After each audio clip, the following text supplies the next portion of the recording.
د کلیوالې جینۍ سره په ګودر کې دریو هلکانو په زور زبردستۍ باندې دغه غلط کار کړی دی چې ویډیو به در سره دلته شریکوم، تر اخره را سره پاتې شئ. ټول معلومات د دغه کلیوالې جینۍ باره کې درکوم چې په کومه طریقه ورسره دغه دریو هلکانو په ګودر کې دغه غلط کار وکړو. نو دا هر څه میډیا ته راوړي دي.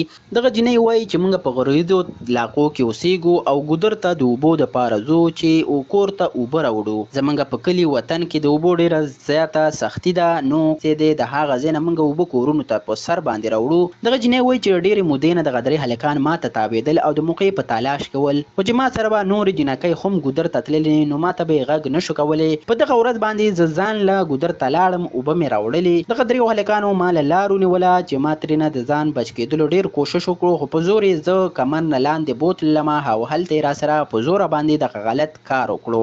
د هغې نه بعد دغه هلکان د هغه ځای نه لاړل او زه یې په ځای پرېښودلمه.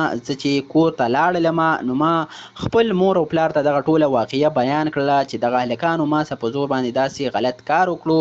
هغوی زه تاڼې ته راوستلمه او ما د دغه دریو هلکانو خلاف FIR درج کړو چې قانون ما ته انصاف راکړي او دغه درې هلکان زر تر زره ګرفتار کړي چې نورو جینکو سره داسې غلط کار ونه شي او د داسې درندګۍ نه بچ شي. نو کتونکو په غریزو علاقو کې داسې ډېر کورونه شته چې هغوی ګودرو ته ځي او زنانه جینکۍ ځي اوبه کورونو ته راوړي. په دې کې داسې ډېر هلکان وي چې په لارو کې ورته ناست وي او د غلط کار غوښتنې ترې کوي او غلط کار دغه جینکو او ښځو سره کوي چې دې کې داسې ډېرې جینکۍ وي چې هغوی کور کې خل ونه وایي د خپلې بدنامۍ د وجې. دغه جینۍ چې خپل کور کې حل ویلې د دغه هلکانو خلاف کاروایي سټارټ شوې ده، ډېر ژر به ګرفتار شي. کله چې هم په جرم غلی پاتې شي نو هغه ځای کې نور جرمونه هم زیاتېږي. دغه معلوماتو چې دلته درکوو که ویډیو مو خوښه شوې وي نو ویډیو لایک کړئ او که چینل ته نوي راغلي چینل سبسکرایب کړئ چې داسې اپډیټ تاسو ته په وخت میلاویږي.